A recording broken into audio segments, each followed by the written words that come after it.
नमस्कार दोस्तों, आप लोग का स्वागत है आपके अपने यूट्यूब चैनल परीक्षा संवाद 94 पे। दोस्त, आज का जो हमारा सेशन है आधुनिक भारत के इतिहास का है, जिसे हम रुक्मणी क्लास नोट्स के माध्यम से समाप्त करेंगे।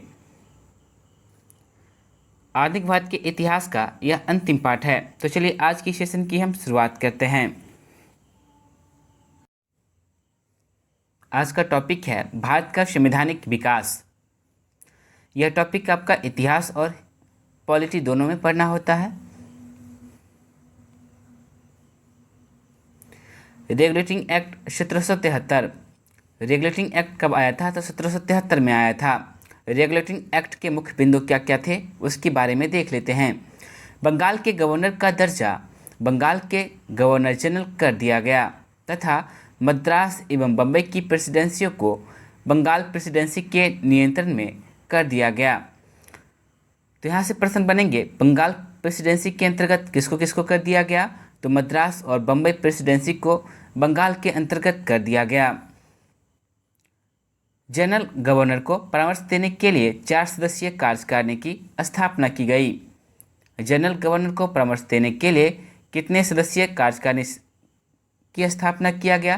तो 4 सदस्यीय कार्यकारिणी की स्थापना किया गया। कोलकाता में एक संघीय न्यायालय की स्थापना 1774 में की गई तथा एलिजिया इम्पे को इसका प्रथम मुख्य न्यायाधीश बनाया गया। संघीय न्यायालय की स्थापना कब किया गया? 1774 में किया गया। कहाँ पे किया गया? कोलकाता में किया गया। संघीय न्यायालय के प्रथम मुख्य न्यायाधीश कौन थे? तो एलिजिया इम्पे थे। इतना प्रश्न यहाँ से बनता है।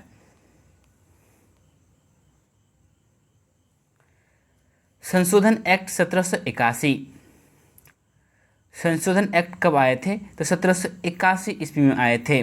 संशोधन अधिनियम 1781 द्वारा सुप्रीम कोर्ट को पुनः परिभाषित किया गया तथा यदि बंगाल जनता के दोनों पक्ष सहमत हो तो उनकी मुकदमा सुप्रीम कोर्ट में सुनवाई की जा सकती है, जो हिंदुओं और मुस्लिम कानूनों के विशेषज्ञों के सहायता से की जाएगी। इस एक्ट के द्वारा राजस्व संबंधी मामलों को सुप्रीम कोर्ट के क्षेत्राधिकार से बाहर कर दिया गया। किस एक्ट के द्वारा राजस्व संबंधित मामलों को सुप्रीम कोर्ट के क्षेत्राधिकार से बाहर कर दिया गया? तो संशोधन एक्ट 1781 के तहत प्रांतीय न्यायालयों की अपील का अधिकार गवर्नर जनरल इन काउंसिल को दिया गया, न कि सुप्रीम कोर्ट को। इसे एक्ट ऑफ सेटलमेंट भी कहा जाता है। एक्ट ऑफ सेटलमेंट के नाम से किसे जाना जाता है? तो संशोधन एक्ट 1781 को।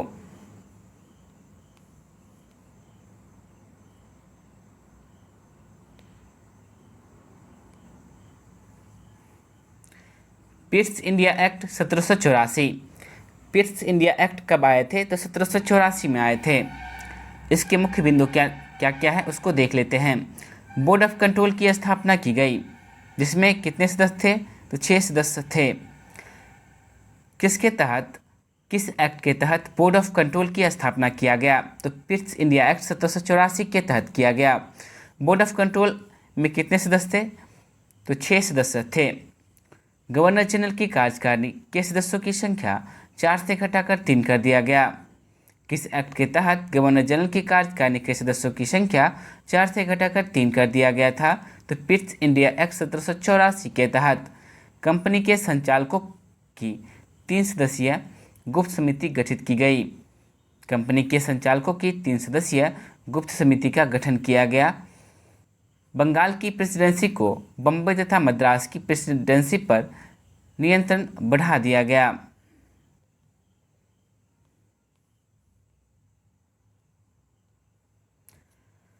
(1786) का एक्ट, इसके द्वारा गवर्नर जनरल को सर्वोच्च सेनापति के अधिकार दिए गए। उसे परिषद के निर्णय को रद्द कर स्वतंत्र रूप से निर्णय लेने की शक्ति भी प्रदान किया गया, वीटो का अधिकार। गवर्नर जनरल को सर्वोच्च सेनापति के अधिकार किस एक्ट के तहत दिए गए? तो 1786 ईस्वी का एक्ट के तहत। चार्टर एक्ट 1793 में आता है। प्रथम चार्टर एक्ट कब आया था? तो 1793 में। इस एक्ट के द्वारा व्यापार के एकाधिकार को अगले 20 वर्षों की अवधि के लिए बढ़ा दिया गया। इस एक्ट के द्वारा कमांडर इन चीफ के गवर्नर जनरल काउंसिल के सदस्यों की अनिवार्यता समाप्त कर दिया गया। बोर्ड ऑफ कंट्रोल के सदस्य तथा भारत में कार्यरत ब्रिटिश सेना के वेतन का भुगतान भारतीय राजस्व से किया जाएगा। बोर्ड ऑफ कंट्रोल के सदस्यों तथा भारत के कार्यरत ब्रिटिश सेना के वेतन का भुगतान भारतीय राजस्व से किया जाएगा। ये प्रावधान किस एक्ट में थे? तो चार्टर एक्ट 1793 में थे।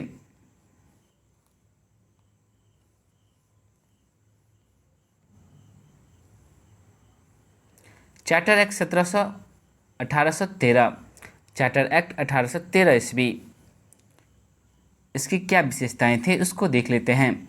भारत के साथ व्यापार पर ईस्ट इंडिया कंपनी का एकाधिकार समाप्त कर दिया गया, किंतु चीन देश के संबंध में यह बना रहा।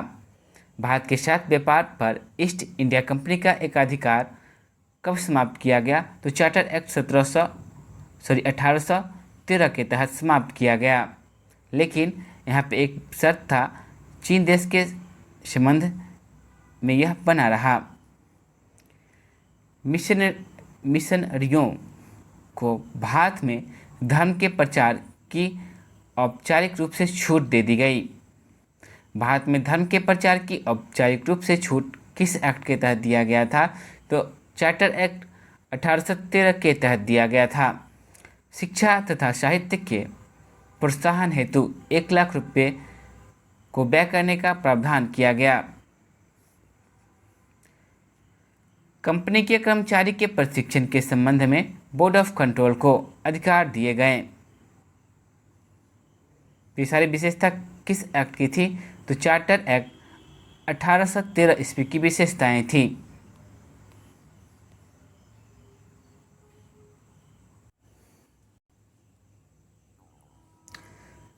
चार्टर एक्ट 1833 ईस्वी।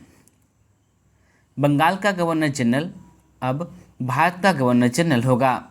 इस रूप में विलियम बेंटिंक भारत का पहला गवर्नर जनरल बना। भारत का पहला गवर्नर जनरल कौन बना? तो विलियम बेंटिंक बना। किस एक्ट के तहत? तो चार्टर एक्ट 1833 के तहत। भारत के साथ कंपनी का व्यापार पूर्णतः समाप्त कर दिया गया तथा चीन के साथ उनका व्यापारिक एकाधिकार समाप्त कर दिया गया। भारत के साथ कंपनी का व्यापार पूर्णतः समाप्त कर दिया गया और साथ ही चीन के साथ उनका व्यापारिक एकाधिकार पूर्णतः समाप्त किस एक्ट के तहत किया गया? तो चार्टर एक्ट 1833 के तहत किया गया। कंपनी को विशुद्ध रूप से एक राजनीतिक प्रशासनिक संगठन बना दिया गया। तीसरा पॉइंट है आपका, गवर्नर जनरल की कार्यकारिणी में एक विधि सदस्य की नियुक्ति की गई। मैकाले सर्वप्रथम इस पद पर नियुक्त हुआ। विधि सदस्य के रूप में पहला सदस्य को नियुक्त किया गया तो मैकाले को नियुक्त किया गया। प्रथम विधि आयोग 1834 में मैकाले की अध्यक्षता में बनाया गया। प्रथम विधि आयोग किसकी अध्यक्षता में बनाया गया? तो मैकाले की अध्यक्षता में बनाया गया। कब बनाया गया? तो 1834 में बनाया गया। भारतीयों को उसकी योग्यता अनुसार सरकारी पदों पर नियुक्त करने का आश्वासन दिया गया। तो किस एक्ट के तहत दिया गया? तो चार्टर एक्ट 1833 के तहत दिया गया। केंद्रीकृत प्रवृत्ति इस चार्टर एक्ट द्वारा और बढ़ा दिया गया।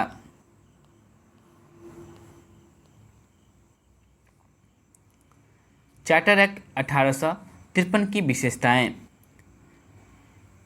यह चार्टर पूर्व के चार्टरों की भांति 20 वर्षों के लिए न होकर अनिश्चित समय के लिए था। कौन से चार्टर अधिनियम 20 वर्षों के लिए न होकर अनिश्चित अवधि के लिए था? तो चार्टर एक्ट 1853।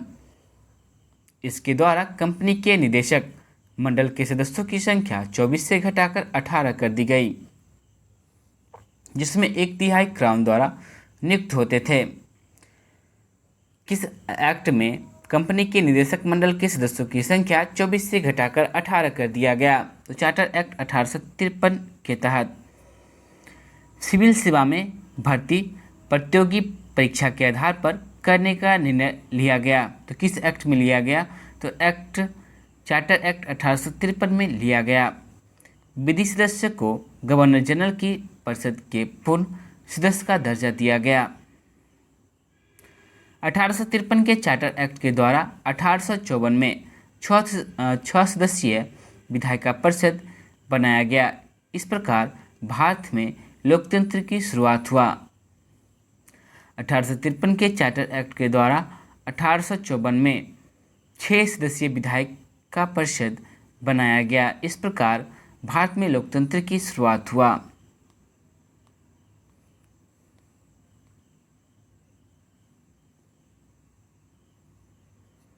भारतीय शासन अधिनियम 1858। भारत का शासन ब्रिटिश सरकार ने ईस्ट इंडिया कंपनी के हाथों से अपने हाथ में ले लिया। गवर्नर जनरल क्राउन का प्रतिनिधि के रूप में और वह भारत के प्रशासक के में गवर्नर जनरल तथा देशी रियासतों से संबंध करते समय वायसराय कहलाए। बोर्ड ऑफ कंट्रोल के स्थान पर भारतीय मंत्री तथा उनकी 15 सदस्यीय काउंसिल, जिसको भारत परिषद भी कहा जाता था, की व्यवस्था की गई। इसके 8 सदस्य क्राउन द्वारा और 7 डायरेक्टरी के द्वारा नियुक्त हुए होंगे। तीसरा पॉइंट है, भारत का लेखा तथा संबंधी वार्षिक रिपोर्ट प्रतिवर्ष ब्रिटिश संसद में प्रस्तुत करने का प्रावधान किया गया। तो किस एक्ट के तहत किया गया? तो भारतीय शासन अधिनियम 1858 के तहत किया गया।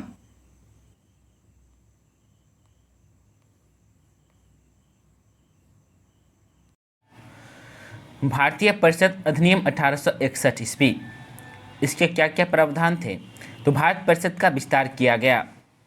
भारत परिषद का विस्तार आपका भारत परिषद अधिनियम 1861 में किया गया। वायसराय को अध्यादेश जारी करने का अधिकार दिया गया, जो 6 माह तक बिना अनुमोदन लागू रह सकता था। सर्वप्रथम वायसराय को अध्यादेश जारी करने का अधिकार किस अधिनियम के तहत दिया गया था? तो भारतीय परिषद अधिनियम 1861 के तहत दिया गया था। इसके द्वारा कानून बनाने की प्रक्रिया में भारतीयों को शामिल करने का शुरुआत हुआ।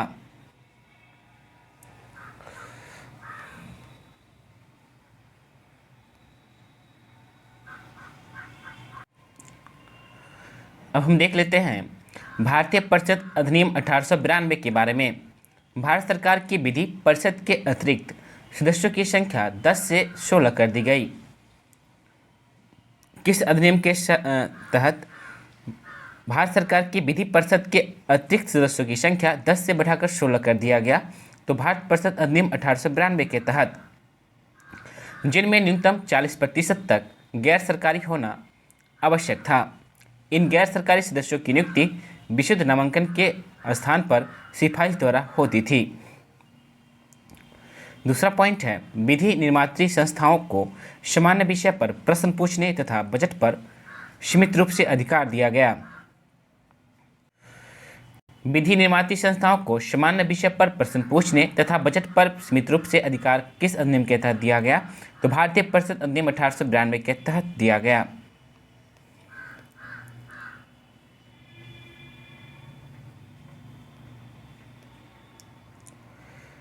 भारतीय परिषद अधिनियम 1909 ईस्वी। मुसलमानों के लिए पृथक सांप्रदायिक मताधिकार का प्रावधान किया गया। मुसलमानों के लिए पृथक निर्वाचन का अधिकार कब दिया गया? तो भारत परिषद अधिनियम 1909 के तहत दिया गया। विधायिकाओं की सदस्य संख्या में वृद्धि की गई तथा केंद्रीय विधायिका के सदस्यों की संख्या अधिकतम 60 कर दी गई, जिसे 1913 में बढ़ाकर 69 कर दिया गया। गैर सरकारी सदस्यों की संख्या बढ़ाई गई, जिन्हें निर्वाचन तथा सिफारिश द्वारा चुना जाता था। वायसराय की परिषद तथा मंत्रिपरिषद की परिषद में भारतीय सदस्यों की नियुक्ति की गई।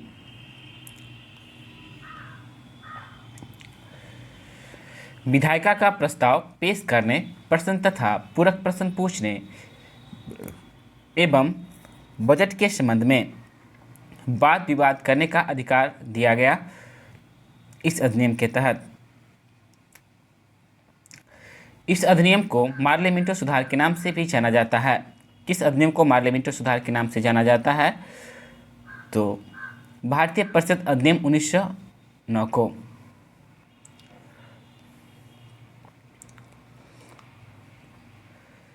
भारतीय शासन अधिनियम 1919 ईस्वी। इंग्लैंड में भारत के संबंध में उच्चायुक्त की नियुक्ति की गई। इंग्लैंड में भारत के संबंध में उच्चायुक्त की नियुक्ति की गई। गवर्नर जनरल की कार्यकारिणी में 8 सदस्य रखे गए, जिन्हें 3 भारतीय होते थे। गवर्नर जनरल के कार्यकारिणी में कितने सदस्य रखे गए? तो 8 सदस्य रखे गए, जिसमें से कितने भारतीय होते थे? तो 3 भारतीय होते थे। यह प्रावधान किस अधिनियम के तहत किया गया था? तो भारतीय शासन अधिनियम 1919 के तहत किया गया था। केंद्र में द्विसदनीय व्यवस्थापिका का गठन किया गया। राज्य परिषद तथा केंद्रीय विधानसभा। केंद्र में द्विसदनीय व्यवस्थापिका का गठन किस अधिनियम के तहत किया गया था? तो भारतीय शासन अधिनियम 1919 के तहत किया गया था। सांप्रदायिक निर्वाचन की व्यवस्था जारी रही। प्रांतों में द्वैध शासन व्यवस्था की गई। प्रांतों में द्वैध शासन व्यवस्था की गई। प्रांतीय विषयों को 2 भागों में बांटा गया। प्रांतों में द्वैध शासन व्यवस्था की शुरुआत किस अधिनियम के तहत किया गया? तो भारतीय शासन अधिनियम 1919 के तहत किया गया। 2 विषय कौन कौन से थे? तो आरक्षित तथा हस्तांतरित आरक्षित विषय।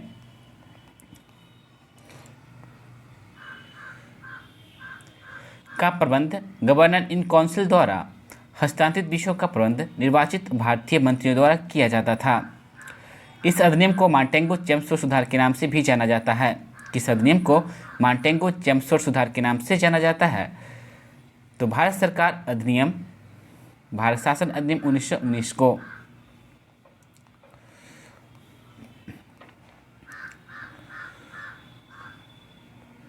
साइमन कमीशन का रिपोर्ट 1930 ईस्वी। प्रांतों में द्वैध शासन व्यवस्था समाप्त कर उत्तरदायी शासन लागू किया जाए। भारत के लिए संघीय संविधान होना चाहिए। भारत के लिए संविधान कैसा होना चाहिए? तो संघीय संविधान होना चाहिए। केंद्र में भारतीय का प्रतिनिधित्व बढ़ाया जाए। बर्मा को भारत से अलग किया जाए तथा उड़ीसा व सिंध स्वतंत्र राज्य बनाए जाएं। अल्पसंख्यकों के हितों का विशेष ध्यान रखा जाए। सेना का भारतीयकरण हो किंतु ब्रिटिश शासन का नियंत्रण रहे। भारत के लिए ऐसा लचीला संविधान बने जो स्वयं में विकसित हो। तो ये सारे आपका बातें किसकी थी? तो साइमन कमीशन रिपोर्ट 1930 ईस्वी का था। नेहरू रिपोर्ट 1928 ईस्वी।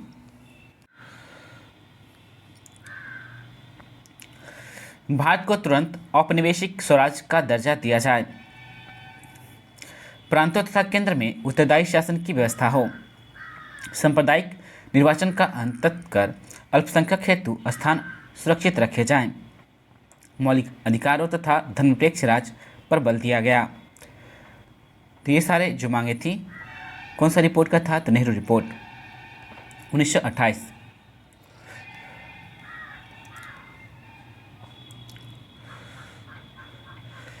एक सर्वोच्च न्यायालय की स्थापना की जाए। सैनिक मामलों में सलाह लेने हेतु प्रतिरक्षा समिति बनाई जाए।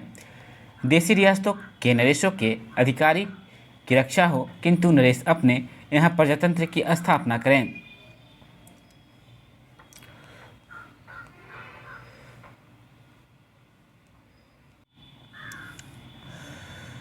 पुना समझौता 1932 ईस्वी। पुना समझौता कब हुआ था? तो 1932 ईस्वी में हुआ था।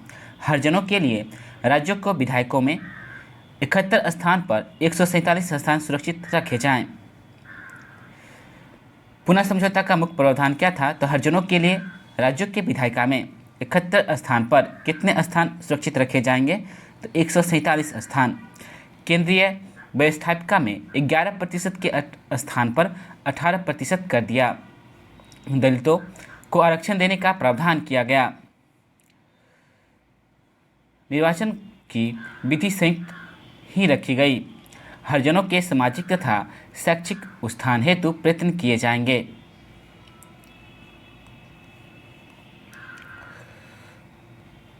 भारत शासन अधिनियम 1935। इसमें 321 धाराएं एवं 10 परिशिष्ट थे। 321 धाराएं एवं 10 परिशिष्ट किसमें थे? तो भारत शासन अधिनियम 1935 में थे। प्रस्तावना 1919 के एक्ट में जोड़ी गई। प्रस्तावना 1919 के एक्ट में जोड़ी गई। भारत मंत्री की परिषद का अंत कर दिया गया तथा उनके स्थान पर 3 सलाहकार नियुक्त किए गए। भारत मंत्री की परिषद का अंत कर दिया गया तथा उसके स्थान पर 3 सलाहकार नियुक्त किए गए। केंद्र में द्वैध शासन की स्थापना की गई। केंद्र में द्वैध शासन की स्थापना की गई। केंद्र में द्वैध शासन की स्थापना किस अधिनियम के तहत किया गया? तो भारत शासन अधिनियम 1935 के तहत किया गया। शासन विषय 3 सूची में बांटे गए: संघ सूची, राज्य सूची और समवर्ती सूची। शासन विषय कितने सूची में बांटे गए? तो संघ सूची, राज्य सूची व समवर्ती सूची में।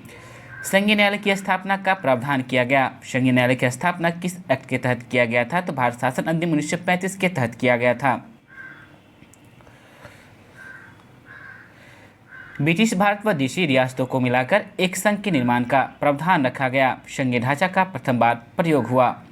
सिंध को बंबई से पृथक कर दिया गया। सिंध को बंबई से पृथक किस अधिनियम के तहत किया गया था? तो भारत शासन अधिनियम 1935 के तहत किया गया। प्रांतों में स्वायत्ता शासन की व्यवस्था की गई। मताधिकार का विस्तार किया गया। प्रांतों में कुल आबादी का लगभग 14% मतदाता बन गया। प्रांतों में स्वायत्ता शासन की व्यवस्था की गई। मताधिकार का विस्तार किया गया। प्रांतों में कुल आबादी का लगभग 14% मतदाता बन गया। भारत शासन एक्ट 1919 के द्वारा महालेखा परीक्षक का प्रावधान किया गया। भारत शासन एक्ट 1919 के द्वारा महालेखा परीक्षक का प्रावधान किया गया, जिससे 1935 के भारत शासन एक्ट द्वारा उनकी नियुक्ति और सेवा शर्तों के प्रावधानों को उपबंधित किया गया।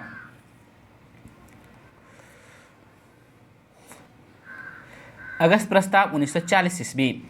भारतीयों को आपसी मतभेद के बावजूद युद्ध परामर्शदात्री समिति के गठन और विलंब नहीं किया जा सकता। भारत को औपनिवेशिक स्वराज्य का दर्जा देने की पेशकश की गई। भारत को औपनिवेशिक स्वराज्य की दर्जा देने की पेशकश किस अधिनियम के तहत किया गया? तो अगस्त प्रस्ताव 1940 के तहत किया गया। भारत का संविधान निर्माण भारतीयों का उत्तरदायित्व है तथा यह भारत की परिस्थितियों के अनुसार होना चाहिए। क्रिप्स मिशन कब आया था? तो 1942 में। इसके प्रावधान क्या क्या थे? तो युद्ध की संकटकालीन परिस्थितियों को देखते हुए भारत का शासन फिलहाल ब्रिटिश सरकार द्वारा संचालित हो। दूसरा प्रावधान था भारतीय संघ के निर्माण का प्रावधान रखा गया। तीसरा था आपका भारतीय संविधान का निर्माण जनता की प्रतिनिधि संविधान सभा द्वारा ही किया जाना चाहिए। बेबल योजना कब आया था? तो 1945 में। इसके प्रावधान क्या क्या थे? तो पहला प्रावधान था वायसराय की कार्यकारिणी में प्रधान सेनापति को छोड़कर शेष सभी सदस्य भारतीय होंगे। कार्यकारिणी परिषद में हिंदू मुस्लिमों का समान प्रतिनिधित्व दिया गया। प्रांतों में उत्तरदायी सरकार की स्थापना को प्रोत्साहन दिया गया। इस योजना पर विचार करने हेतु शिमला में सम्मेलन बुलाया गया। शिमला में सम्मेलन किस योजना पर विचार करने के लिए बुलाया गया था? तो बेबल योजना पर विचार करने के लिए।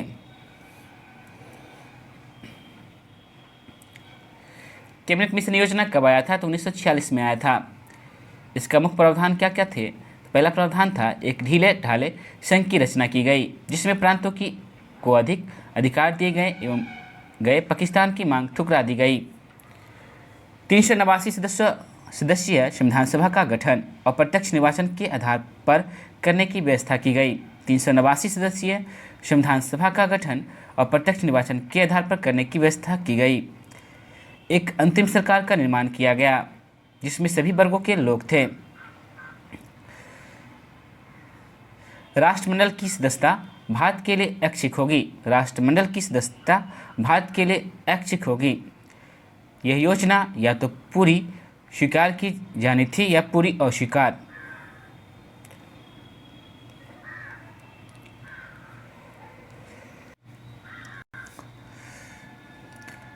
भारत स्वतंत्रता अधिनियम 1947 ईस्वी। भारत को 15 अगस्त 1947 को स्वतंत्रता प्रदान कर दिया गया।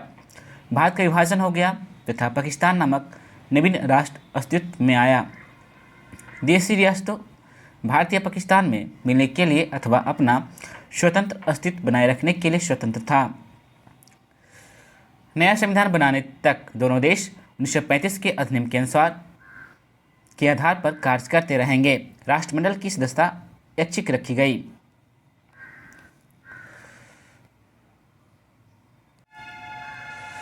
गवर्नर एवं गवर्नर जनरल के बारे में।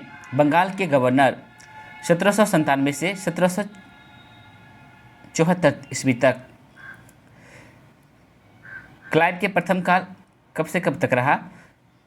तो 1757 से 1760 ईस्वी तक। हॉलवेल कार्यवाहक बंगाल के गवर्नर था कब? तो 1760 ईस्वी में। बेंसीट्राट की बात करते हैं तो इसका कार्यकाल कब से कब तक रहा? 1760 से 1765 ईस्वी के बीच में। क्लाइव का द्वितीय कार्यकाल कब से कब तक रहा? तो 1765 से 1767 ईस्वी तक।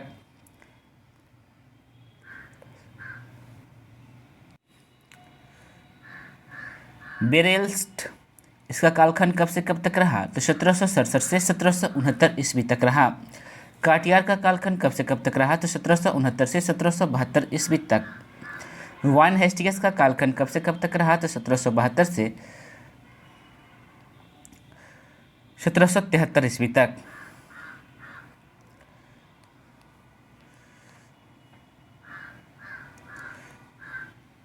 बंगाल के गवर्नर जनरल 1774 से 1833 तक। वाइन हेस्टिंग्स की बात करते हैं, इसका कालखंड था आपका 1774 से लेकर 1785 ईस्वी तक। सर जॉन मैकफर्सन जो कार्यवाहक बंगाल के गवर्नर जनरल थे, उसका कालखंड कब से कब तक था? तो 1785 से 1786। कॉर्नवालिस का कालखंड कब से कब तक था? तो 1786 से 1793 ईस्वी। सर जॉन शोर का कालखंड कब से कब तक था? तो 1793 से 1798 ईस्वी। सर ए क्लार्क जो कार्यवाहक था उसका कालखंड कब से कब तक था? तो 1798 ईस्वी। रिचर्ड ब्लेजली की बात करते हैं, इसका कालखंड कब से कब तक था? तो 1798 से 1805 ईस्वी तक। ब्लेजली का कालखंड कब से कब तक था? तो 1798 से 1805 ईस्वी तक। कॉर्नवालिस द्वितीय जब आया था दूसरी बार, तो उसका कालखंड कब तक था? तो 1805 ईस्वी तक।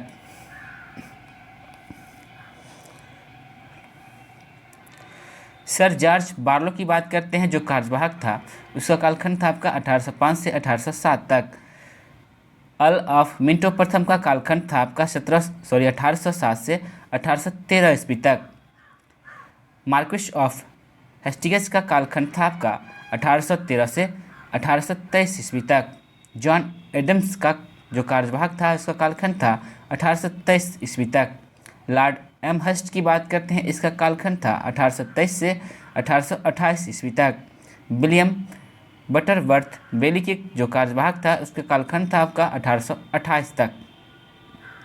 लॉर्ड विलियम बेंटिंग की बात करते हैं, इसका कालखंड था 1828 से 1833 ईस्वी तक।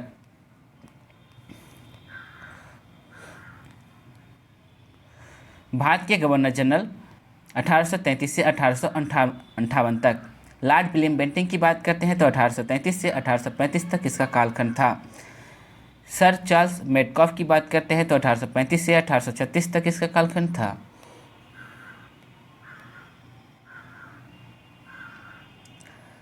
अर्ल ऑफ ऑकलैंड की बात करते हैं तो इसका कालखंड था आपका 1836 से 1842 ईस्वी तक। अर्ल एलन बरो की बात करते हैं तो इसका कालखंड था 1842 से 1844 ईस्वी तक। विलियम बिल बरफोर्स बर्ड जो कार्यवाहक था, इसका कालखंड था आपका 1844 ईस्वी तक। सर हेनरी हार्डिंग का कालखंड था 1844 से 1848 ईस्वी तक। अर्ल ऑफ डलहौजी का कालखंड था आपका 1848 से 1856 ईस्वी तक। लॉर्ड कैनिंग का कालखंड था 1856 से 1858 ईस्वी तक।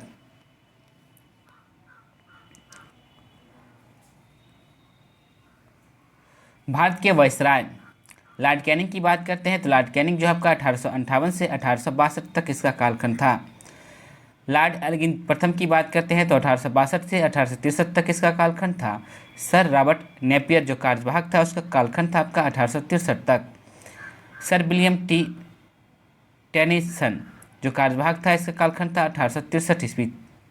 सर जॉन लॉरेंस की बात करते हैं तो इसका कालखंड था 1864 से 1869 ईस्वी। अर्ल ऑफ मेयो की बात करते हैं तो 1869 से 1872 तक। सर जॉन स्ट्रेचिक जो कार्यवाहक था उसका 1872 ईस्वी। Lord Napier 1872।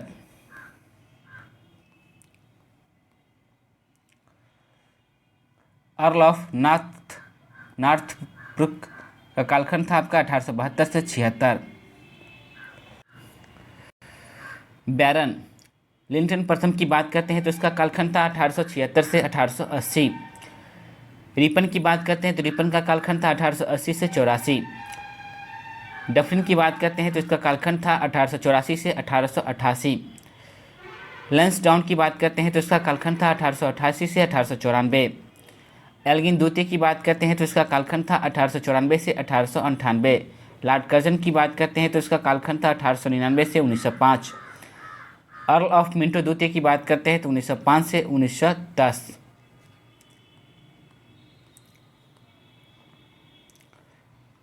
Baron Hardinge of पेंसहर्स्ट द्वितीय की बात करते हैं तो 1910 से 1916।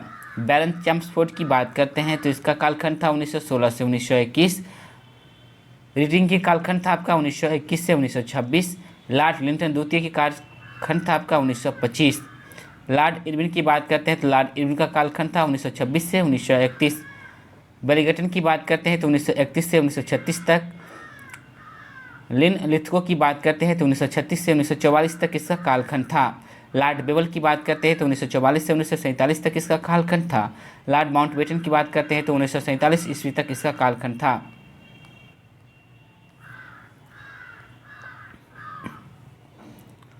स्वतंत्र भारत का गवर्नर जनरल 1947 से 1950। स्वतंत्र भारत के पहले गवर्नर जनरल कौन थे? तो लॉर्ड माउंटबेटन थे, जिनका कालखंड था 1947 से 1948 ईस्वी। स्वतंत्र भारत के प्रथम गवर्नर जनरल कौन थे? तो आपका चक्रवर्ती गोपालचारी 1948 से 1950। विभिन्न संयंत्र केस। अलीपुर संयंत्र केस या मानिकतला संयंत्र केस की बात करते हैं, किस वर्ष की घटना है? तो 1908 की घटना है। अरविंद घोष पर भी मुकदमा चलाया गया किंतु निर्दोष समझकर छोड़ दिया गया। नासिक संयंत्र केस कब की है? तो 1909 से 1910 के बीच चला था। बी.डी. सावरकर को आजीवन निर्वासन का दंड दिया गया। बी.डी. सावरकर को आजीवन निर्वासन का दंड किस केस के तहत दिया गया था? तो नासिक संयंत्र केस के तहत दिया गया था।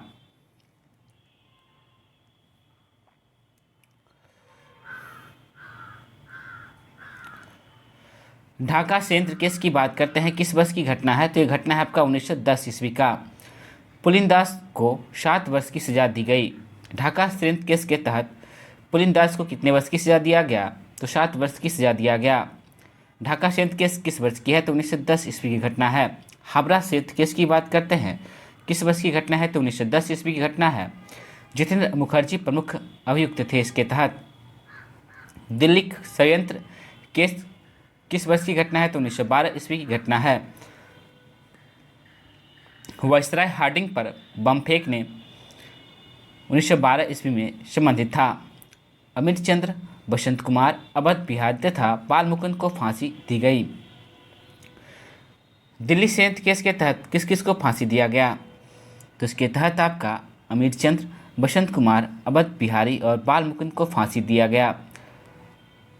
रास बिहारी बोस फांसी के सजा से बचने के लिए भागकर जापान चले गए।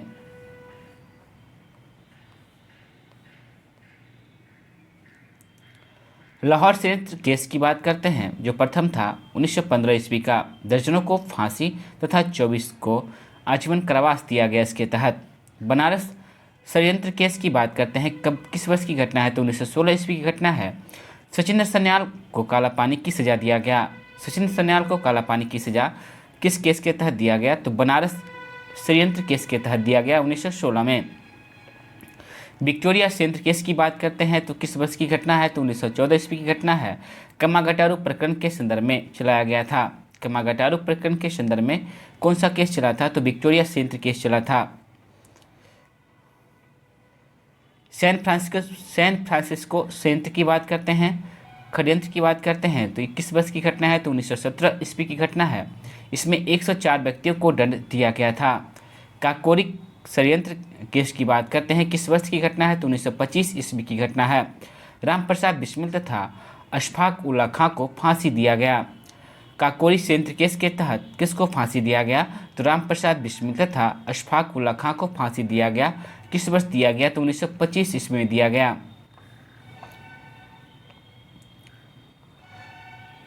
लाहौर षड्यंत्र केस की बात करते हैं, किस वर्ष की घटना है? तो 1928 ईस्वी की घटना है।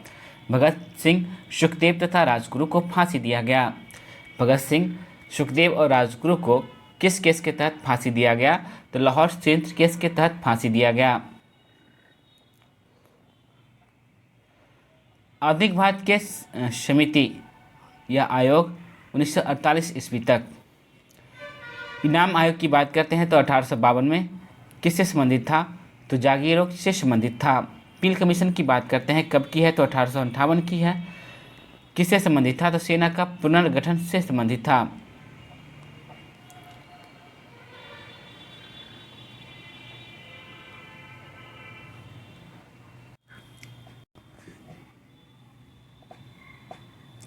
मूडीमैन कमेटी किससे संबंधित है? तो 1919 के सुधारों की जांच से संबंधित है। लिंडसे आयोग कब आया था? तो 1929 में आया था। किससे संबंधित है? तो पौध शिक्षा से संबंधित है।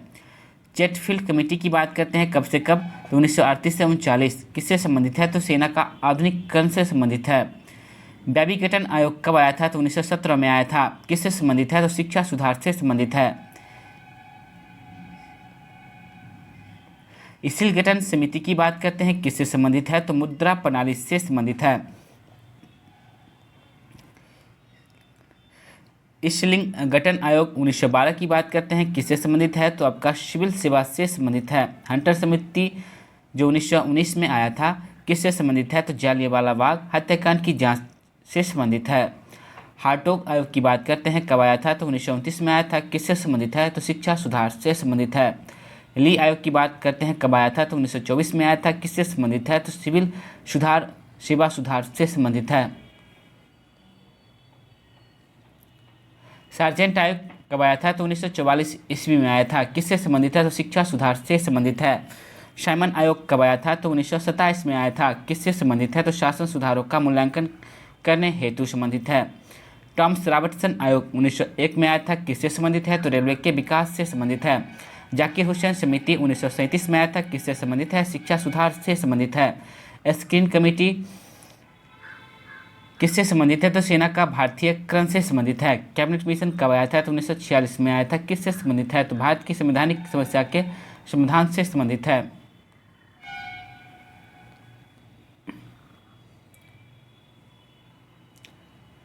हिल्टन यंग समिति कमेटी की बात करते हैं, किससे संबंधित है? तो मुद्रा प्रणाली में सुधार से संबंधित है। एक वर्थ कमेटी 1920 में आया था। किससे संबंधित है? तो रेल बजट से संबंधित है। रेल बजट अलग से संबंधित है। स्टेचरी आयोग 1878 में आया था। किससे संबंधित है? तो अकाल से संबंधित है। मैकडोनल्ड आयोग 1909, 1900 और 1901 के बीच में आया था। किससे संबंधित है? तो अकाल से संबंधित है। मैनक्रिफ आयोग की अध्यक्षता में किससे संबंधित है? तो सिंचाई से संबंधित है। कब आया था? तो 1901 में आया था। विश्वविद्यालय आयोग कब आया था? तो 1902 में आया था। शिक्षा से संबंधित है। पुलिस आयोग फ्रेजर 1902 में किससे संबंधित है? तो पुलिस सुधार से संबंधित है। लॉयल कमीशन कब आया था? तो 1897 में आया था। किससे संबंधित है? तो अकाल से संबंधित है। बटलर समिति कब आया था? तो 1927 में आया था। किससे संबंधित है? तो भारतीय रियासतों के साथ संबंध से संबंधित है। लिन लिथगो आयोग की बात करते हैं 1928 की, किससे संबंधित है? तो भूमि सुधार से संबंधित है। मैक्सवेल ब्रूमफील्ड समिति 1928 किससे संबंधित है? तो बारदौली में लगान की वृद्धि की जांच से संबंधित है। हिटले आयोग 1929 में आया था। किससे संबंधित है? तो सार्वजनिक श्रम व स्वास्थ्य के क्षेत्र में विचार प्रस्तुत करने हेतु। वुडहेड कमीशन कब आया था? तो 1944 में आया था। किससे संबंधित है? ये संबंधित है बंगाल के 1943 ईस्वी के दुर्भिक्ष की जांच हेतु। एजिसन आयोग कब आया था? तो 1886 में आया था। किससे संबंधित है? तो संबंधित है आपका सिविल सेवाओं पर।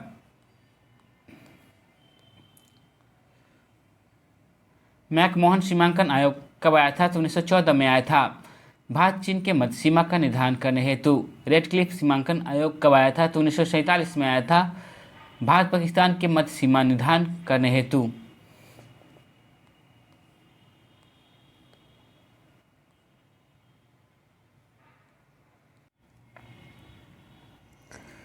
प्रमुख कारखाना अधिनियम। कारखाना अधिनियम 1881 किसने लाया था? तो लॉर्ड रिपन ने। कारखाना अधिनियम 1891 को किसने लाया था? तो लॉर्ड लैंसडाउन ने। कारखाना अधिनियम 1911 को किसने लाया था? तो लॉर्ड हार्डिंग द्वितीय ने। कारखाना अधिनियम 1922 को किसने लाया था? तो लॉर्ड रीडिंग ने। कारखाना अधिनियम 1934 को किसने लाया था? तो लॉर्ड बिलीगेटर ने लाया था।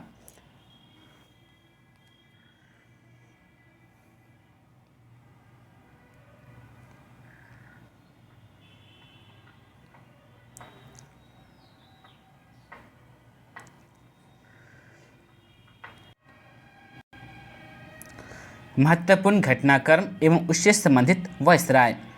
अगस्त घोषणा कब किया गया था? तो 20 अगस्त 1917 को किया गया था। उस समय वायसराय कौन था? चेम्सफोर्ड था। साइमन कमीशन कब आया था? तो 8 नवंबर 1927 को। उस समय आपका वायसराय कौन था? Lord Irwin. सांप्रदायिक पंचायत की बात करते हैं तो कब की घटना है? 16 अगस्त 1932 की घटना है। उस समय वायसराय कौन था? तो लॉर्ड वेलिंगटन था। अगस्त प्रस्ताव 8 अगस्त 1940 की घटना है। वायसराय कौन था उस समय? तो लिथगो था। क्रिप्स मिशन 22 मार्च 1942 की घटना है। उस समय का वायसराय कौन था? तो लिथगो था। बेबल योजना 14 जून 1945 की घटना है। उस समय का वायसराय कौन था? तो लॉर्ड बेबल था। कैबिनेट मिशन 24 मार्च 1946 दिल्ली आया। कैबिनेट मिशन दिल्ली कब आया था? तो 24 मार्च 1946 को आया था। प्रस्ताव 16 मई 1946 को प्रकाशित किया गया। उस समय का आपका वायसराय कौन था? तो लॉर्ड बेबल था।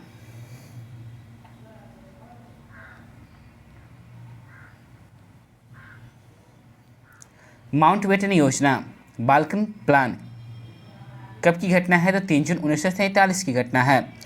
उस समय वायसराय कौन था? तो लॉर्ड माउंटबेटन।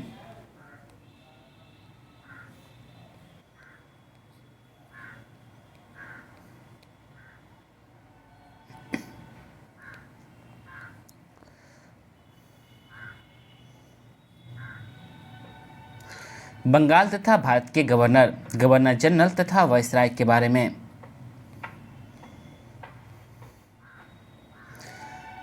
रॉबर्ट क्लाइव की बात करते हैं तो रॉबर्ट क्लाइव का कार्यकाल है आपका 1757 से 1760 और दोबारा है आपका 1765 से 1767।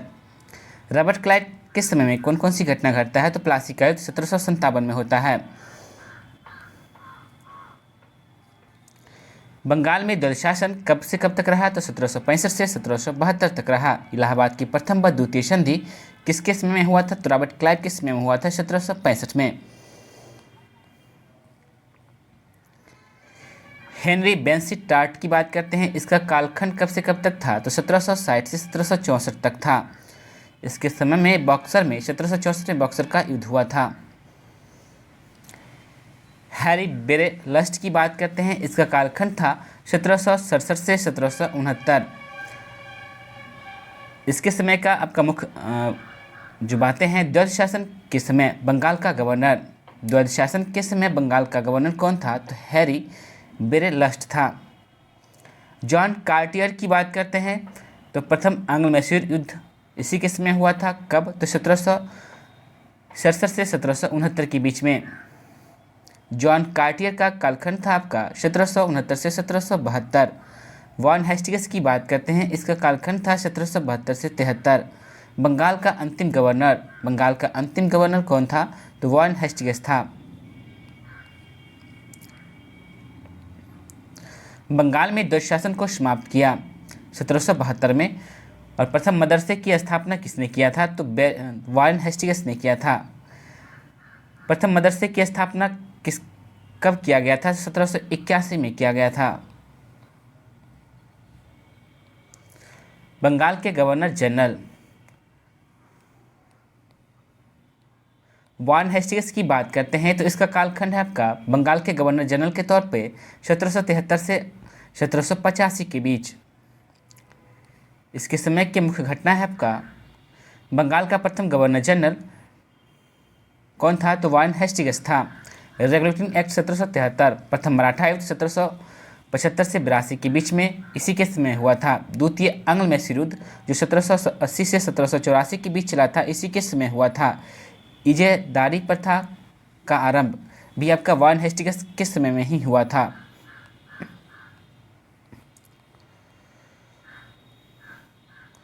लॉर्ड कॉर्नवालिस की बात करते हैं तो इसका कालखंड है आपका 1786 से 1793 के बीच, और दूसरा कालखंड है आपका 1805।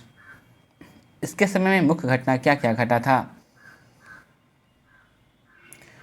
तृतीय आंग्ल मैसूर युद्ध कब से कब हुआ था? तो 1790 से 92 हुआ था। किसके समय में हुआ था? तो लॉर्ड कॉर्नवालिस के समय में हुआ था। बंगाल में अस्थायी बंदोबस्त किसने लाया था? तो लॉर्ड कॉर्नवालिस ने लाया था। कब लाया था? 1793 में लागू किया था।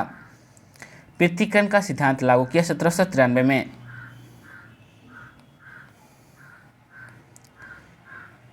सर जॉन सोर की बात करते हैं तो इसका जो कालखंड है आपका 1793 से 1798 के बीच में है। इसके समय की मुख्य घटना है आपका चार्टर अधिनियम 1793 तथा अहक्षेप की नीति अपनाई। अहक्षेप की नीति किसने अपनाया था? तो सर जॉन सोर ने। लॉर्ड वेलेस्ली की बात करते हैं तो इसका कालखंड है 1798 से 1805। इसके समय की मुख्य घटना है आपका सहायक संधि की नीति कब आया? तो 1798 में आरंभ किया। किसने किया? तो लॉर्ड वेलेस्ली ने किया था।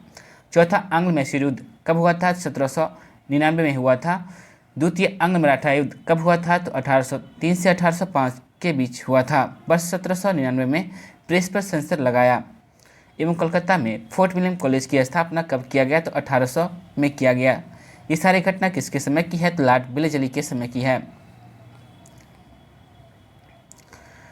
सर जॉर्ज बालो की बात करते हैं। इसका कालखंड था 1805 से 1807। रियासतों में अहक्षेप की नीति का समर्थन किया। रियासतों में अहक्षेप की नीति का समर्थन किसने किया था? तो सर जॉर्ज बालो ने किया था। रियासतों में अहक्षेप की नीति का समर्थन किया। लॉर्ड मिंटो प्रथम की बात करते हैं। इसका कालखंड है 1807 से 1813। अमृतसर की संधि कब हुआ था? तो 1809 में हुआ था। किसके समय में हुआ था? तो लॉर्ड मिंटो प्रथम के समय में हुआ था। चार्टर एक्ट 1813 भी इसी के समय में आया था। लॉर्ड हेस्टिंग्स की बात करते हैं। इसका कालखंड है 1813 से 1823 के बीच में। आंग्ल नेपाल युद्ध कब से कब होता है? तो 1814 से 1816 के मध्य होता है। उस समय आपका गवर्नर जनरल कौन था? वाइसराय कौन था? तो गवर्नर जनरल कौन था? तो लॉर्ड हेस्टिंग्स।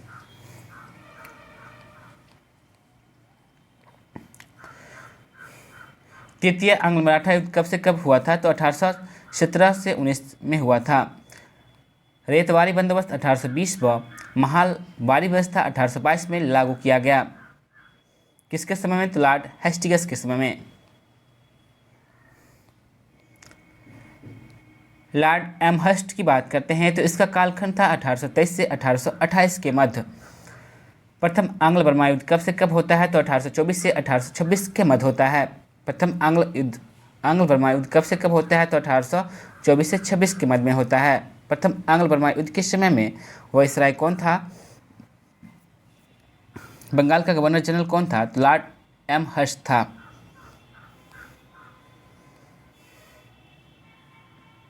बैरकपुर छावनी में विद्रोह 1824 में हुआ था। लॉर्ड विलियम बेंटिंग की बात करते हैं। इसका कालखंड है 1828 से 1833। सती प्रथा पर रोक 1829 में। सती प्रथा पर रोक किसने लगाया था? तो लॉर्ड विलियम बेंटिंक ने लगाया था। तथा ठगी प्रथा का अंत कर्नल सलीमैन द्वारा 1830 में किया गया। ठगी प्रथा का अंत किसके द्वारा किया गया? तो कर्नल सलीमैन द्वारा 1830 में किया गया। भारत के गवर्नर जनरल के बारे में। भारत के प्रथम गवर्नर जनरल का नाम क्या था? तो लॉर्ड विलियम बेंटिंक था, जिसका कालखंड था 1833 से 1835।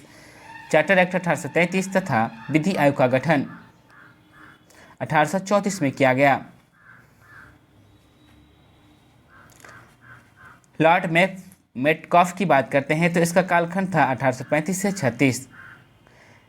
इन्हें भारतीय प्रेस का मुक्तिदाता कहा जाता है। भारतीय प्रेस का मुक्तिदाता किसे कहा जाता है? तो लॉर्ड मेटकॉफ को कहा जाता है। प्रथम आंग्ल अफगान युद्ध कब से कब हुआ था? तो 1839 से 1842 के बीच में हुआ था। उस समय का आपका वायसराय गवर्नर जनरल कौन था? लॉर्ड ऑकलैंड था, जिसका कालखंड था 1836 से 1842। लॉर्ड एलनबरो की बात करते हैं, जिसका कालखंड था 1842 से 44। इसके समय में भारत में दास प्रथा का अंत हुआ 1843 में। प्रथम अफगान युद्ध की समाप्ति 1842 में हुआ।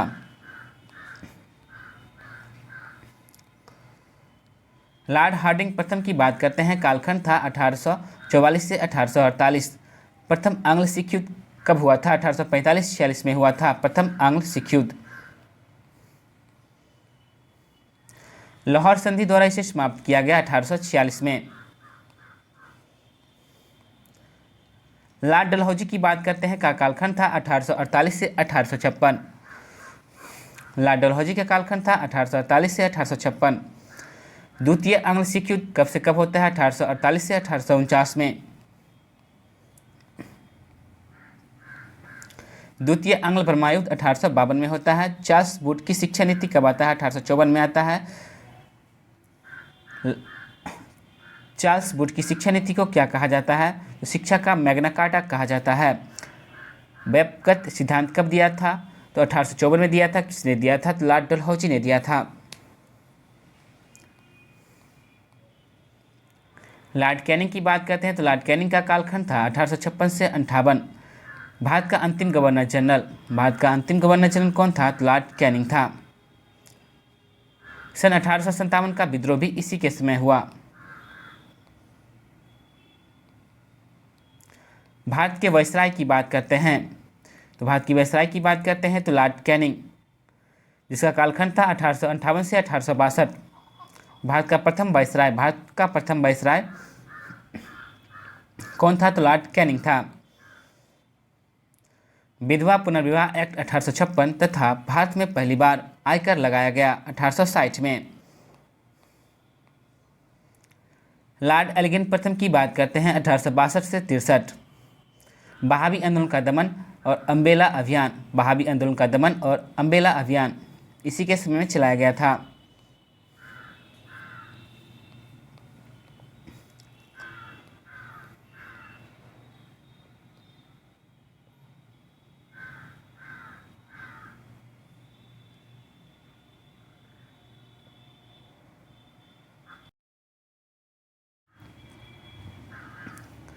लॉर्ड जॉन लॉरेंस की बात करते हैं, जिसका कालखंड था 1864 से 1869। प्रथम अकाल आयोग का गठन और भूटान युद्ध 1865 में हुआ।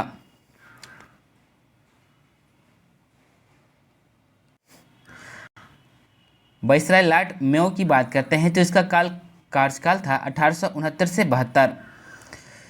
आर्थिक विकेंद्रीकरण की नीति की शुरुआत।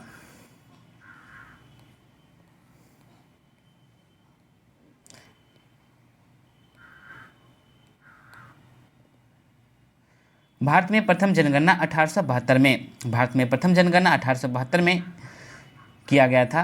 सांख्यिकी सर्वेक्षण विभाग तथा कृषि विभाग का गठन किया गया।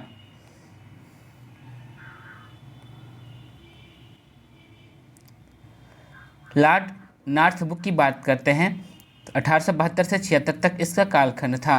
खूका विद्रोह का दमन 1872 में किया गया। लॉर्ड लिंटन की बात करते हैं तो लॉर्ड लिंटन का कार्यस्थल कार्यकाल था 1876 से 1880 के बीच में। द्वितीय अकाल आयोग का गठन किया गया 1878 में। प्रथम दिल्ली दरबार का आयोजन कब किया गया? तो 1877 में किया गया था। वर्नाकुलर प्रेस एक्ट 1878 में पारित किया गया। द्वितीय एंग्लो अफगान युद्ध 1878 से 80 के बीच चला था। प्रथम दिल्ली दरबार 1877 में किस समय किया गया था? उस समय आपका वायसराय कौन था? तो लॉर्ड लिंटन था। लॉर्ड रिपन की बात करते हैं, इसका कालखंड है 1880 से 84। वर्नाकुलर प्रेस एक्ट को रद्द किसने किया था? तो लॉर्ड रिपन ने किया था, 1882 में किया था।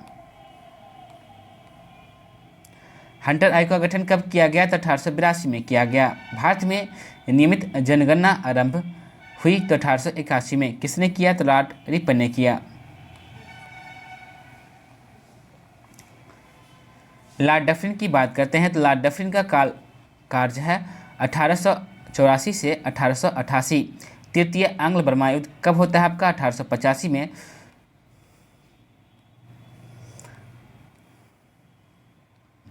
भारतीय राष्ट्रीय कांग्रेस की स्थापना कब होता है? तो 1885 में। भारतीय राष्ट्रीय कांग्रेस की स्थापना के समय आपका वायसराय कौन था? लॉर्ड डफरिन था।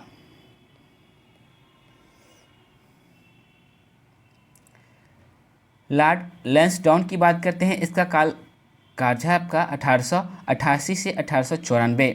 डुरंट आयोग का गठन किया गया 1893 में।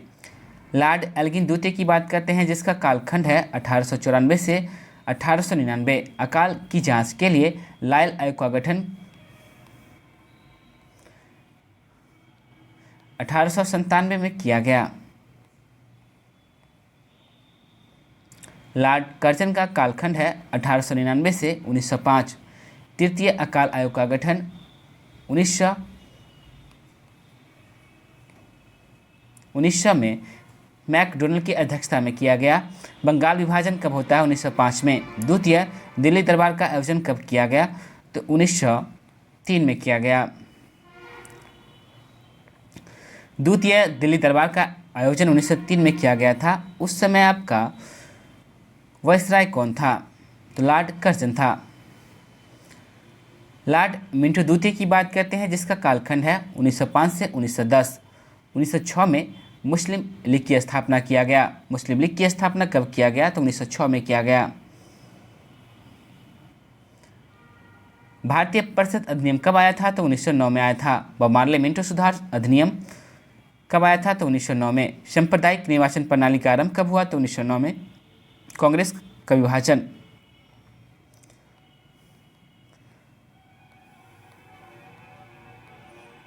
कांग्रेस का विभाजन के समय आपका वायसराय कौन था? तो लॉर्ड मिंटो द्वितीय था।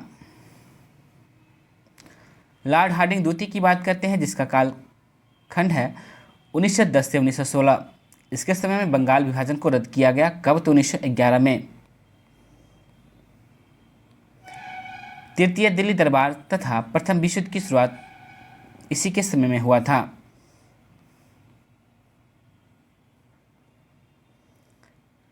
लॉर्ड चेम्सफोर्ड की बात करते हैं, जिसका कालखंड है 1916 से 1921।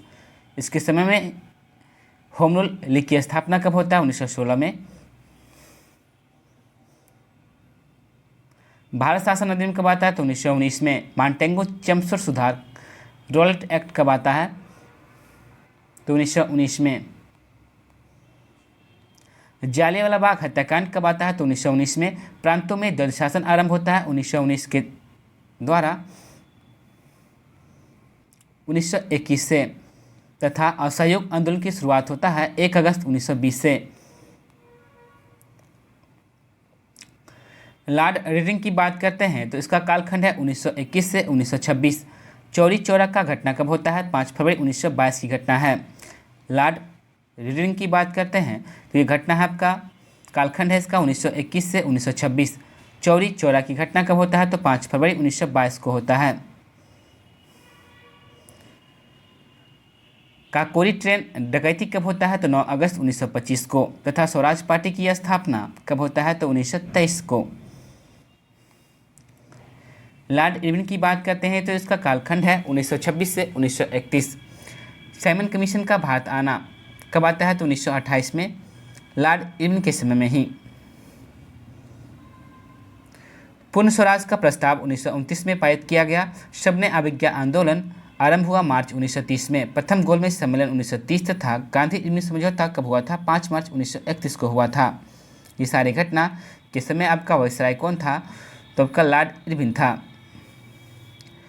लॉर्ड वेलिंगटन की बात करते हैं तो इसका कालखंड है आपका 1931 से 1936। द्वितीय गोलमेज सम्मेलन कब होता है? 1931 में।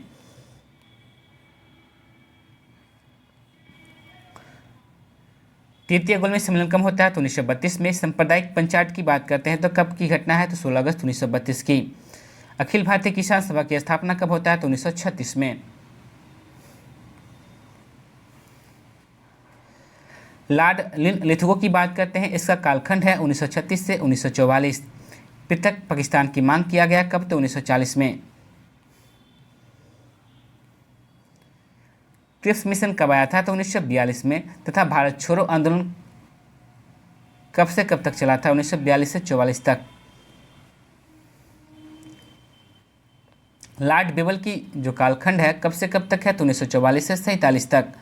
बेवल योजना कब आता है? तो 1945 में। पश्चिमला सम्मेलन कब आता है? तो 1945 में। भारत को जून 1948 तक स्वतंत्र करने की घोषणा कब किया गया? तो 20 फरवरी 1947 को।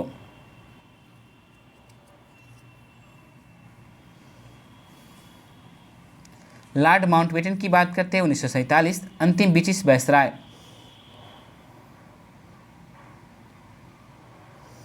तथा स्वतंत्र भारत के प्रथम गवर्नर जनरल थे। कौन? स्वतंत्र भारत के प्रथम गवर्नर जनरल कौन थे? तो लॉर्ड माउंटबेटन।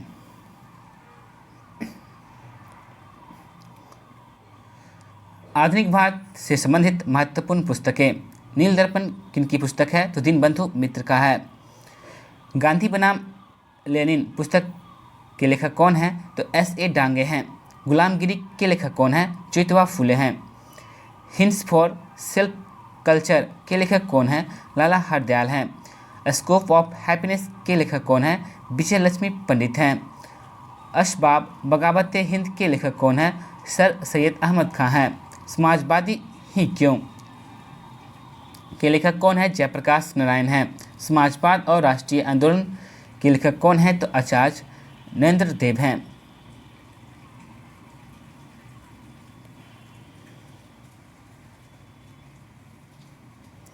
भारत दुर्दशा के लेखक कौन है? तो भारतेंदु हरिश्चंद्र हैं।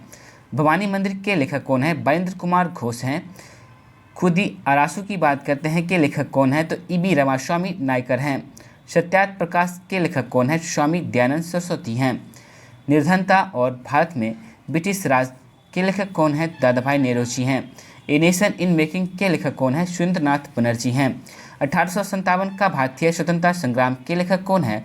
विनायक दामोदर सावरकर हैं। कांग्रेस का इतिहास 2 भाग के लेखक कौन है? पिटाभी सीतारमैया हैं। गीता रहस्य के लेखक कौन है? तो बाल गंगाधर तिलक हैं।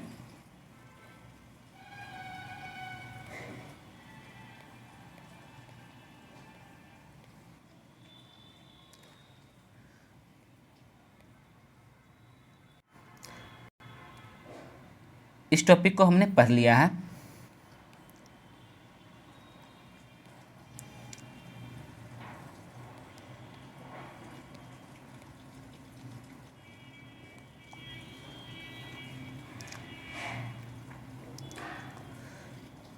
संघ और लेखक। Arctic home in the Vedas की बात करते हैं तो लेखक हैं उनके बाल गंगाधर तिलक। द ओरायन की बात करते हैं कि लेखक हैं बाल Gangadhar Tilak. India old and new की लेखक हैं वैलेंटाइन सिरोल। इंडियन अनरेस्ट के लेखक हैं वैलेंटाइन सिरोल। तुहफतुल मुबाहिदीन के लेखक हैं आपका राजा राम मोहन राय। भागवत गीता का संदेश के लेखक हैं लाला लाजपत राय। दुखी भारत अनहैप्पी इंडिया के लेखक हैं लाला लाजपत राय। हिंदू मुस्लिम एकता के लेखक हैं लाला लाजपत राय। यंग इंडिया के लेखक हैं महात्मा गांधी। विश्व इतिहास की झलक के लेखक हैं जवाहरलाल नेहरू। भारत एक खोज के लेखक हैं जवाहरलाल नेहरू। सनातन वैदिक धर्म के लेखक हैं भगवान दास। बैक अप इंडिया के लेखक हैं Annie Besant. Ancient idols in modern life के लेखक हैं Annie Besant. Why I am atheist के लेखक हैं Shaheed Bhagat Singh. The Indian struggle के लेखक हैं Subhash Chandra Bose. My experiment with truth के लेखक हैं महात्मा गांधी। सर्वोदय के लेखक हैं महात्मा गांधी। हिंद स्वराज के लेखक हैं Mahatma Gandhi. India wins freedom के लेखक हैं मौलाना अबुल कलाम आज़ाद। गुब्बार एक खातिर की बात करते हैं के लेखक हैं मौलाना अबुल कलाम आज़ाद। कॉल ए फैजल की बात करते हैं के लेखक हैं मौलाना अबुल कलाम आज़ाद। गीतांजलि के लेखक कौन हैं? तो रविन्द्रनाथ टैगोर हैं। गोरा के लेखक हैं Rabindranath Tagore. The home coming के लेखक हैं Rabindranath Tagore. The crescent moon के लेखक हैं Rabindranath Tagore.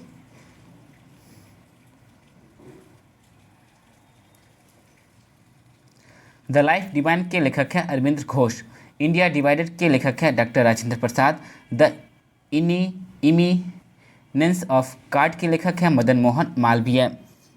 The word of time के लेखक हैं Sarojini Naidu. Hindu view of life के लेखक हैं doctor Radha Krishnan. The philosophy of Rabindranath Tagore के लेखक हैं Radha Krishnan. I follow the Mahatma K M Munshi इसके लेखक हैं। जय सोमनाथ के लेखक हैं K M Munshi. The transfer of power in India के लेखक हैं B P Menon. The voice of freedom के लेखक हैं मोतीलाल नेहरू। भारत भारती के लेखक हैं मैथिली शरण गुप्त। सोजे वतन के लेखक हैं मुंशी प्रेमचंद्र। गांधी और गांधीवाद के लेखक हैं पिटाभी सीतारमैया। धर्म रहस्य के लेखक हैं स्वामी विवेकानंद। रंगभूमि के लेखक हैं प्रेमचंद्र। क्रमभूमि के लेखक हैं प्रेमचंद्र। गोदान के लेखक हैं प्रेमचंद्र। गबन के लेखक हैं प्रेमचंद्र। दुर्गेश नंदिनी के लेखक हैं बंकिम चंद्र चटर्जी। आनंद मठ जो बंगला भाषा में है के लेखक हैं बंकिम चंद्र चटर्जी। पाकिस्तान और द पार्टीशन ऑफ इंडिया के लेखक हैं B R Ambedkar. Both Congress and Gandhi have done के लेखक हैं B R Ambedkar. To untouchables के लेखक हैं B R Ambedkar. India in transition a study in political evolution के लेखक हैं Aga Khan. The renaissance in India its missionary के लेखक हैं aspect C F Andrews. History of the Brahmo Samaj के लेखक हैं शिवनाथ शास्त्री। हिंदू संगठन के लेखक हैं भाई परमानंद। कल्याण मार्ग का पथिक के लेखक हैं स्वामी श्रद्धानंद। हिंदुत्व के लेखक हैं B D Savarkar. The causes of Indian revolt के लेखक हैं सैयद अहमद खां। असरार एक खुदी के लेखक हैं मोहम्मद इकबाल। बग दर्रा के लेखक हैं इकबाल। इन इंडियन पिलग्रिम की बात करते हैं कि लेखक हैं सुभाष चंद्र बोस। स्वतंत्रता आंदोलन से संबंधित पत्र एवं पत्रिकाएं। संवाद कुमुदी की बात करते हैं। मिरात उल अखबार की बात करते हैं कि संपादक या लेखक कौन थे? Raja Ram Mohan Roy. Voice of India poverty and unbritish rule in India राष्ट्र गुप्तार के लेखक है Dada Bhai Naoroji. Home and the world के लेखक है रविन्द्रनाथ टैगोर। देवी चौधरी रानी के लेखक हैं बंकिम चंद्र चट्टोपाध्याय। अभ्युदय लीडर हिंदुस्तान के लेखक हैं मदन मोहन मालवीय। इंडियन मिरर के लेखक हैं केशव चंद्र सेन। द इंडिपेंडेंट के लेखक हैं मोतीलाल नेहरू। केसरी जो मराठा में भाषा में लिखा गया है, मराठा जो अंग्रेजी भाषा में लिखा गया है। गीता रहस्य के लेखक कौन है? तो बाल गंगाधर तिलक। कॉमरेड हमदर्द के लेखक हैं Mohammad Ali. Karmayogi, Vande Mataram, Savitri, new lamps for old की बात करते हैं कि लेखक हैं अरविंद घोष। बहिष्कृत भारत जो मराठी भाषा में लिखा गया है। मुख्य नायक के लेखक हैं Bhimrao Ambedkar. A nation in making the और बंगाली सुरेंद्रनाथ बनर्जी के द्वारा लिखा गया है। कॉमनवेल्थ न्यू इंडिया के लेखक हैं Annie Besant. People Punjabi, Vande Mataram के लेखक हैं लाला लाजपत राय। यंग इंडिया हरिजन, नवजीवन के लेखक हैं महात्मा गांधी। अल हिलाल अल बिलाल के लेखक हैं Abdul Kalam Azad. Discovery of India, glimpses of the world history, Meri Kahani, national herald, Qaumi Awaz के लेखक हैं Jawaharlal Nehru. India for Indians के लेखक हैं C R Das, Chittaranjan Das. B R war of Indian independence के लेखक हैं B D Savarkar.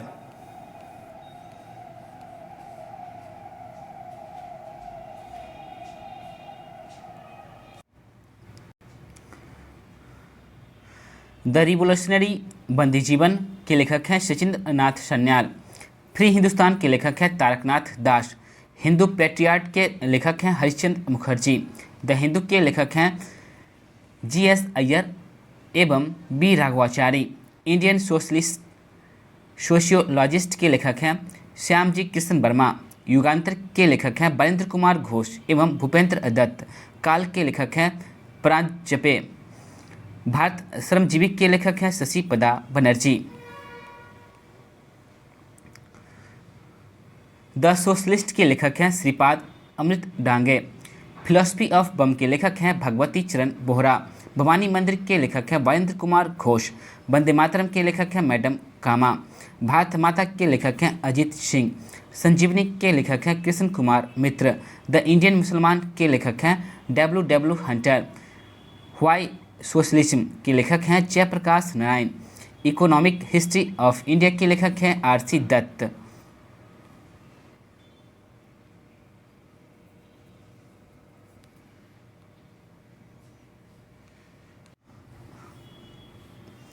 The Bengal gazette का प्रकाशन कब किया गया था? तो 1780 में किया गया था। किसके द्वारा? तो जेम्स ऑगस्टन हिक्की के द्वारा। बंगाल गजट की बात करते हैं तो 1816 में इसका प्रकाशन किया गया था। गंगाधर भ्रष्टाचार्य और के द्वारा किया गया था। समाचार दर्पण की बात करते हैं, इसका प्रकाशन किया गया था 1818 में। किसके द्वारा? तो मार्क्समैन के द्वारा किया गया था। दिग्दर्शन के प्रकाशन कब किया गया था? तो 1818 में किया गया था। मार्क्समैन के द्वारा किया गया था। संवाद कॉमेडी की कब प्रकाशन किया गया था? तो 1821 में किया गया था। राजा राम मोहन राय के द्वारा किया गया था। मिरातुल अखबार का प्रकाशन किया गया था 1822 में। किसके द्वारा? तो राजा राम मोहन राय के द्वारा।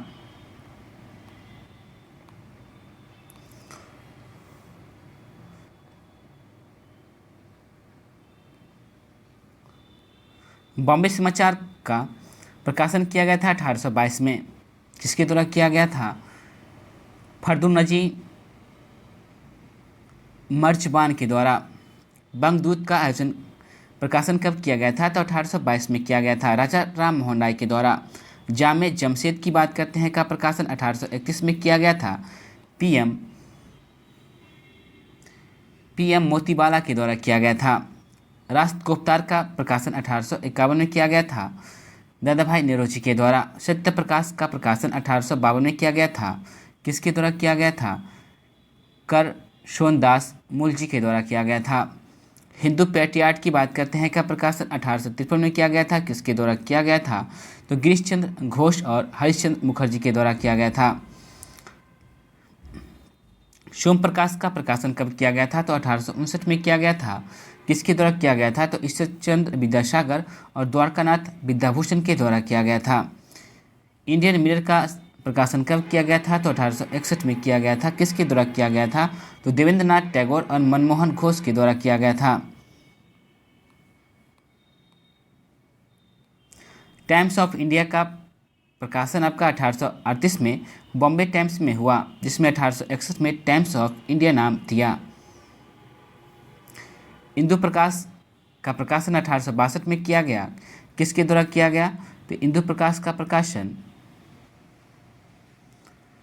जस्टिस रनाडे के द्वारा किया गया। नेटिव ओपिनियन का प्रकाशन कब किया गया था? 1864 में किया गया। किसके द्वारा किया गया? तो बीएन मांडलिक के द्वारा किया गया। पायनीर की स्थापना कब किया गया? प्रकाशन कब किया गया था? 1865 में किया गया। किसके द्वारा? तो जॉर्ज एलन और रॉबर्ट नाइट के द्वारा किया गया। कवि वचन सुधा की बात करते हैं, किसके द्वारा इसका प्रकाशन किया गया? तो 1867 में किया गया। भारतेंदु हरिश्चंद्र के द्वारा किया गया।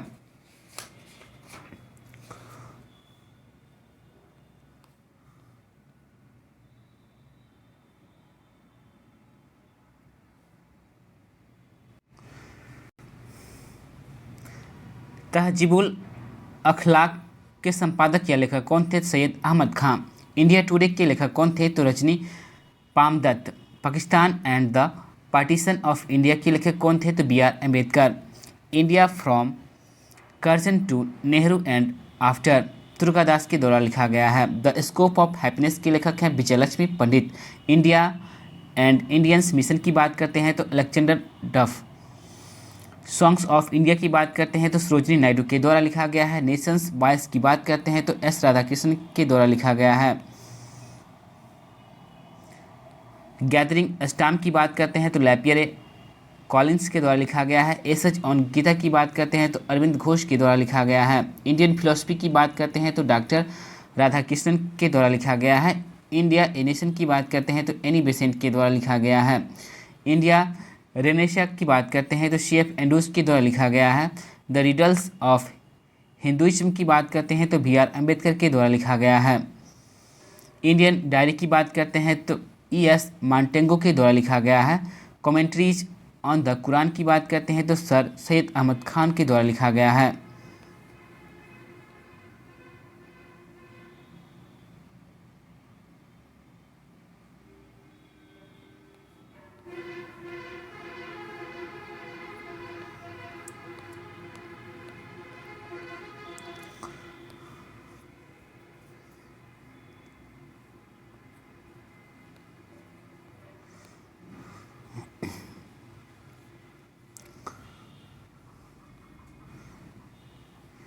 अमृत बाजार पत्रिका का प्रकाशन किया गया था 1868 में किया गया था। अमृत बाजार पत्रिका के संस्थापक कौन थे? तो मोतीलाल घोष और शिशिर घोष थे। किस स्थान पर किया गया था? तो कोलकाता में किया गया था। कौन सा भाषा में? तो बंगाली भाषा में। मद्रास मेल का प्रकाशन कब हुआ था? तो 1868 में हुआ था। संस्थापक कौन थे? तो अंग्रेजी प्रेस थे। स्थान किस स्थान पे इसका किया गया था? तो मद्रास में। भाषा इसका क्या था? तो अंग्रेजी था। बंग दर्शन की बात करते हैं तो इसका जो प्रकाशन 1873 में किया गया था किसके द्वारा? तो बंकिम चंद्र भट्ट के द्वारा किया गया था। किस स्थान से किया गया था? तो कोलकाता से किया गया था। किस भाषा में था? तो बंगाली भाषा में। द ट्रिब्यून की बात करते हैं तो इसके लेखक हैं, इसका प्रकाशन 1881 में किया गया था सर दयाल सिंह मजीठिया के द्वारा। कहाँ पे? तो आपका लाहौर में किया गया था। किस भाषा में? तो अंग्रेजी भाषा में।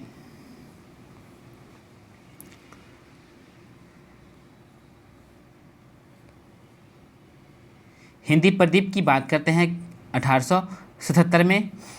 इसके लेखक हैं आपका या संस्थापक हैं बालकृष्ण भट्ट। किस स्थान से किया गया था हिंदी प्रदीप का प्रकाशन? तो वाराणसी से किया गया था। किस भाषा में था? तो हिंदी भाषा में।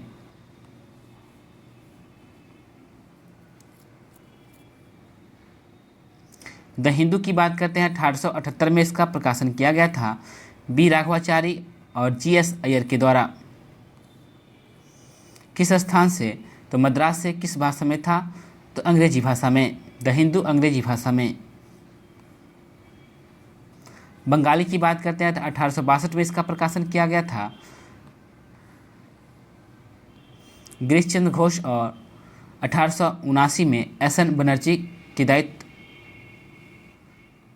को संभाला।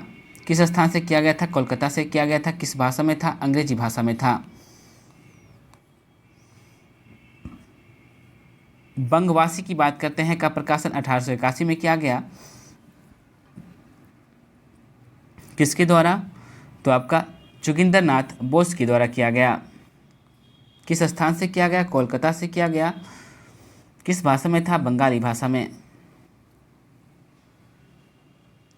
मराठा का प्रकाशन 1881 में किया गया। बाल गंगाधर तिलक के द्वारा किया गया। किस भाषा में था? तो आपका किस भाषा में था ये? मराठा आपका अंग्रेजी भाषा में था। किस स्थान से किया गया? बम्बई से किया गया। केसरी की बात करते हैं तो 1881 में। के लेखक कौन है आपका? बाल गंगाधर तिलक हैं। केसरी का आपका प्रकाशन कहाँ से किया गया? तो केसरी का प्रकाशन आपका बम्बई से किया गया। किस भाषा में है आपका? तो ये है आपका अंग्रेजी भाषा में। केसरी आपका अंग्रेजी भाषा में है,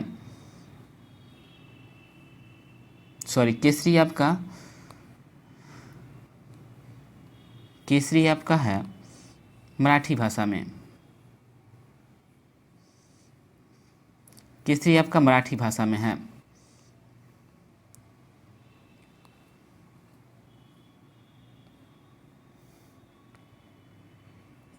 इंडिया की बात करते हैं तो इंडिया का आपका प्रकाशन 1890 में किया गया दादा भाई नेरोजी के द्वारा। किस स्थान से किया गया तो बम्बई से किया गया। किस भाषा में है तो अंग्रेजी भाषा में है। हिंदुस्तान स्टैंडर्ड्स की बात करते हैं का प्रकाशन 1899 में किया गया। के लेखक हैं सच्चिदानंद सिन्हा। के लेखक कौन है? सच्चिदानंद सिन्हा है। कहाँ से किया गया तो दिल्ली से किया गया। किस भाषा में किया गया तो अंग्रेजी भाषा में। इंडिया रिव्यू की बात करते हैं का प्रकाशन 1900 ईस्वी में किया गया। के लेखक हैं G.A. नटेशन। कहाँ से किया गया तो मद्रास से किया गया। किस भाषा में? अंग्रेजी भाषा में। इंडियन ओपिनियन की बात करते हैं का प्रकाशन कब किया गया तो 1903 में किया गया। किसके द्वारा? तो महात्मा गांधी के द्वारा। कहाँ से किया गया तो दक्षिण अफ्रीका में किया गया। किस भाषा में है तो अंग्रेजी भाषा में। इंडियन सोशियोलॉजिस्ट की बात करते हैं का आपका प्रकाशन 1905 में किसके द्वारा? श्याम जी कृष्ण वर्मा के द्वारा किया गया। कहाँ से किया गया तो लंदन से किया गया। किस भाषा में है तो अंग्रेजी भाषा में है। युगांतर की बात करते हैं का प्रकाशन 1906 में किया गया भूपेंद्र नाथ दत्त और बालेंद्र घोष के द्वारा। कहाँ से किया गया? कोलकाता से किया गया। किस भाषा में है तो बंगाली भाषा में है। वंदे मातरम की बात करते हैं का प्रकाशन 1909 में किया गया। किसने किया तो मैडम भिकाजी कामा और लाला हरदयाल जी के द्वारा किया गया। किस स्थान से किया गया तो पेरिस से किया गया। किस भाषा में तो अंग्रेजी भाषा में। प्रताप के प्रकाशन 1913 में किया गया। किसके द्वारा किया गया तो गणेश शंकर विद्यार्थी के द्वारा किया गया। कहाँ से किया गया तो कानपुर में किया गया। किस भाषा में है तो हिंदी में है। अंग्रेजकालीन भारत के हिंदी समाचार पत्र 1826 में उदंड मार्तंड के लेखक संस्थापक कौन थे? जुगल किशोर शुक्ल थे। किस स्थान से किया गया था तो कोलकाता से किया गया था। 1829 में बंगदूत 4 भाषा में प्रकाशित किया गया जिसके संस्थापक कौन थे? राजा राम मोहन राय थे। किस स्थान से किया गया था तो कोलकाता से किया गया था। 1849 की बात करते हैं तो मालवा अखबार का प्रकाशन हुआ। के संस्थापक कौन थे? प्रेम नारायण थे। किस जगह से किया गया था मालवा अखबार का प्रकाशन तो आपका इंदौर से किया गया था।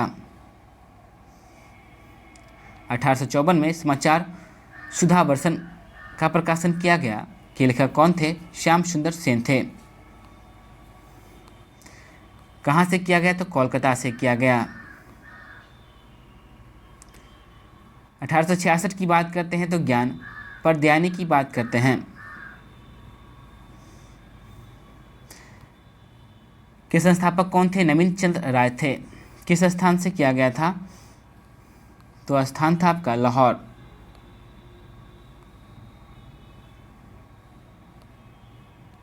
1867 में कवि वाचन सुधा का संस्थापक कौन थे? भारतेंदु हरिश्चंद्र थे। किस स्थान से किया गया था? वाराणसी से किया गया था। हिंदी प्रदीप के संस्थापक कौन थे? तो बालकृष्ण भट्ट थे। कहाँ से किया गया था? प्रयागराज से। भारत मित्र 1867 में भारत मित्र का प्रकाशन किया गया। किनके द्वारा? तो हरमुकुंद शास्त्री के द्वारा। कहाँ से? तो कोलकाता से। 1879 में सार सुधा निधि का प्रकाशन किया गया। किसके द्वारा? दुर्गा प्रसाद मिश्र व शंभुनाथ के द्वारा किया गया। किस कहाँ से किया गया? कोलकाता से किया गया। 1885 में हिंदुस्तान की बात करते हैं तो राजा रामपाल सिंह के द्वारा किया गया। कहाँ से किया गया? तो काला काकर यूपी से किया गया। 1885 में हिंदुस्तान राजा रामपाल सिंह के द्वारा किया गया। कहाँ से किया गया? तो काला काकर यूपी से। 1900 ईस्वी में सरस्वती का प्रकाशन कहाँ से किया गया? किनके द्वारा? इसके संस्थापक कौन थे? तो चिंतामणि घोष थे। कहाँ से किया गया? तो काशी से किया गया। अविद्या का प्रकाशन कब किया गया? तो 1907 में किया गया। किसके द्वारा? तो मदन मोहन मालवीय के द्वारा किया गया था। कहाँ से किया गया था? तो इलाहाबाद से किया गया था। कर्मयोगी का प्रकाशन कब हुआ? तो 1908 में हुआ। किसके द्वारा? इसके संस्थापक कौन थे? तो सुंदरलाल थे। कहाँ से किया गया? तो इलाहाबाद से किया गया। प्रताप का प्रकाशन कब किया गया? तो 1913 में गणेश शंकर विद्यार्थी के द्वारा। गणेश शंकर विद्यार्थी के द्वारा। कहाँ से किया गया? तो कानपुर से। आज का प्रकाशन कब किया गया? तो 1920 में। किसके द्वारा? शिव प्रसाद गुप्त के द्वारा किया गया। कहाँ से किया गया? तो वाराणसी से किया गया। इस तरीके से आधुनिक भारत के इतिहास, आधुनिक भारत के संपूर्ण वन लाइनर आपका समाप्त होता है। अगर आप लोग को वीडियो पसंद आया है तो प्लीज़ चैनल को लाइक शेयर सब्सक्राइब कर दीजिएगा। फिर मिलते हैं नेक्स्ट वीडियो में नेक्स्ट सब्जेक्ट के साथ।